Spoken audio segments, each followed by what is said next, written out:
Во ова издание, поранешниот председател Џорџ Херберт Буш ќе биде погребан денеска со семејна церемонија кај неговата председателска библиотека во Хјустон, Тексас. Разговараме со Крсте Блажевски, председателот на Хотелската асоциација на Македонија. Во 2019 година очекува 1 милион туристи да ја посетат земјата. Електричните тротинети станаа глобално популарни, но како можете и да заработите од нив? Останете со нас.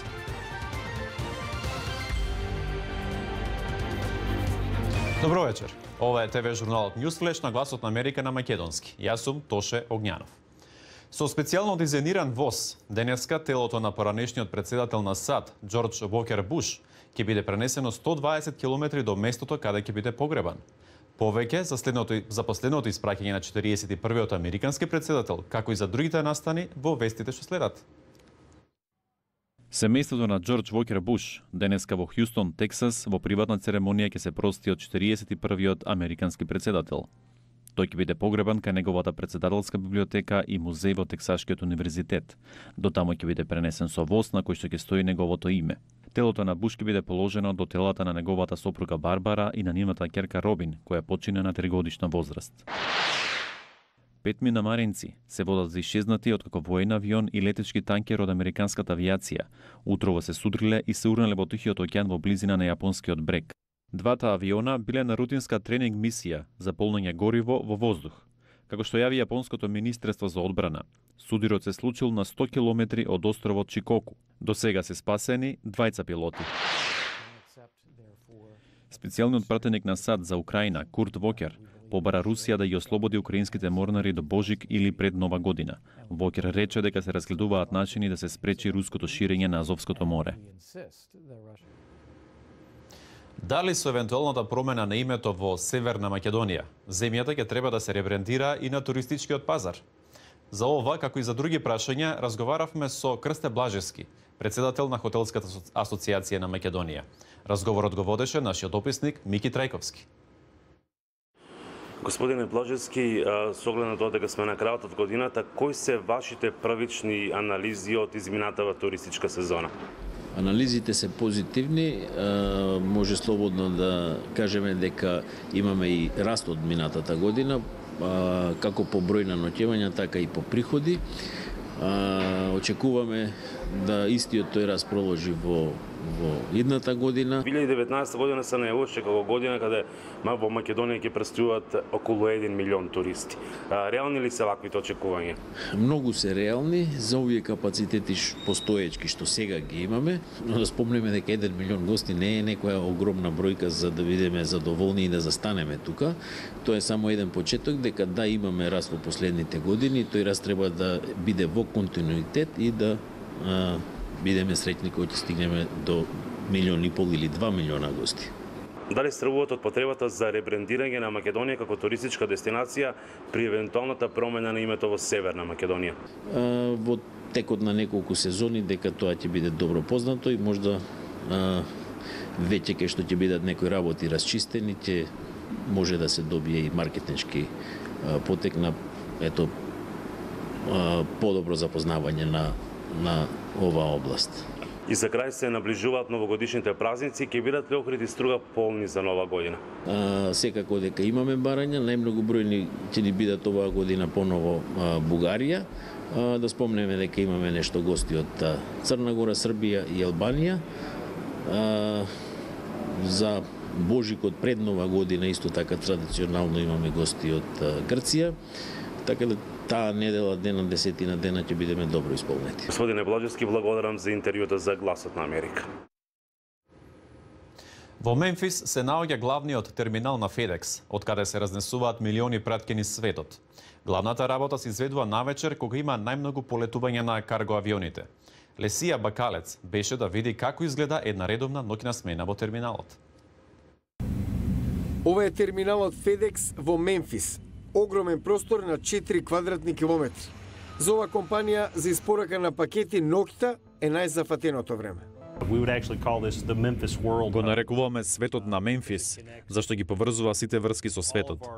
Кусо време по 10 часот навечер авионите слетуваат. еден по друг. Ова е почетокот на процесот. Гледате како се растовара еден авион. Слоеви на Тимот е составен од 10 луѓе. Имаат само 30 минути да растоварат 50 тони карго. Звукот на моторите е заглушувачки, вработените носат заштита за ушите. Меѓу себе гестикулираат кога комуницираат. работат како тим. Откако ќе завршат, следи друг авион. Следен чекор е сортирање на пакетите. Повеќе од 10.000 работат во оваа фаза. Главна задача им е да ги одбележат сите кутии. Потоа со специјален скенер се чита баркодот, се мери тежината и димензиите, како и крајната дестинација на доставата. Мемфис обработува околу 1,4 милиони пакети ноќно време, околу 700.000 во текот на денот. Сите пакети автоматски се сортирани, се ставаат на контейнер, се враќаат назад и товарат во авион. FedEx врши транспорт на било каков карго, дури и животни. Например, пандите од Вашингтон беа пренесени во Кина преку FedEx. Се што може да влезе преку вратата на авионот, ние ќе го доставиме. Флотата на FedEx ја сочинуваат 650 авиони. Секој авион е именуван по дете на вработен во компанијата. Се започна со Falcon, керката на нашиот председател на компанијата. Потоа продолживме со традицијата. Откако ќе слета авионот, ноќната смена завршува во раните утрински часови. Потоа вработените заминуваат дома да се одморат и се од почеток, кога ќе се вратат на работа. Во Македонија го викаме електричен тротинет, а во САД терминот за ова мало и ефикасно превозно средство е скутер. Станаа популарни зашто се одлични за брзо пробивање низ градскиот метеж. Но постои начин и да се заработи од нив. Како се прави тоа, ќе видиме од прилогот на Мишел Квин. Електричните скутери се хит по улиците во САД. Луѓето ги изнаемуваат за до работа, од работа до дома или само за забава. Кога ќе завршат со возењето, ги оставаат каде сакаат. Но некој треба да ги наполни со струја и да ги врати на прометно место. Така се роди новата професија полначи на скутери. Дома сум со децата и не се научени да седат сами, но кога ќе заспиат, наоѓам скутери и ги полнам преку ноќ. Утрината ги враќам на прометни локации пред да се разбудат децата. Шивали Шарма е полнач на скутери. Потребен ви е GPS и апликација за мобилен. Секоја ноќ самохраната мајка ги остава близнаците дома со родителите и со помош на GPS ги лоцира скутерите. Потоа ги полни со електрична енергија. Заработува по $6 по скутер, некогаш повеќе ако скутерот е подалеку. Нејзиниот камионет собира 29 скутери. Работата понекогаш исцрпува. Секој скутер тежи по 15 килограми, а има и конкуренција. Имало случаи кога стојам пред скутерот и додека ја отворам апликацијата на мобилниот, некој доаѓа одзади и отклучува. За компаниите полначите на скутерите ги решаваат проблемите. Ги лоцираат, користат собствена струја за напојување и ги враќаат на улица. Конкуренцијата меѓу нив е дел од адреналинската потрага. Некои полночи ја споредуваат потрагата по скутери како играта Покемон. Сега даваме повеќе пари за мотивирање, но некои сакаат само да бидат дел од играта. Како што изминува ноќта, компанијата Lime го зголемува надоместокот за напојување скутер. Компанијата планира да креира статуси на полначи како во видеоигра. Шарма, која наполнила над 1000 скутери, може да биде супер полнач. Заработувачката ме мотивира, но и потрагата по нив. А за да се најдат, треба детерминираност. Како што расте економијата, луѓето кои се спремни на се, наоѓаат нов начин на заработка.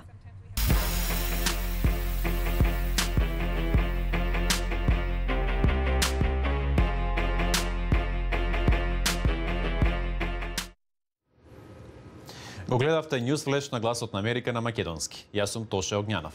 Ве поздравувам од студиото во Вашингтон и ви посакувам пријатна декемвриска вечер со добро друштво. Се гледаме утре.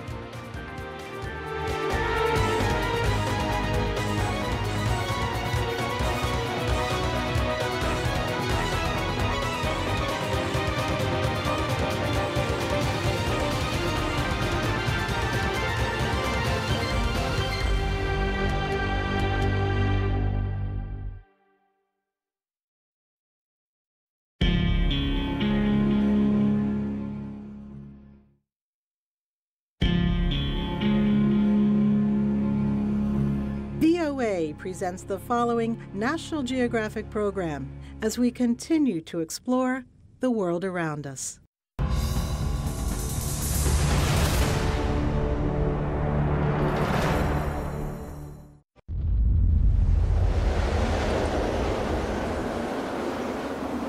I always wondered how I was going to die, and now I know. Meru is the culmination of all I've done, and all I've wanted to do is this peak and this climb. Conrad's reputation among climbers is flawless. I only go on expeditions with people that I know and that I trust. As a team, you're the sum total of all your experience. I had heard about Renan. I knew he was strong enough. When we got there and I looked up at the mountain, I didn't know what we were getting into.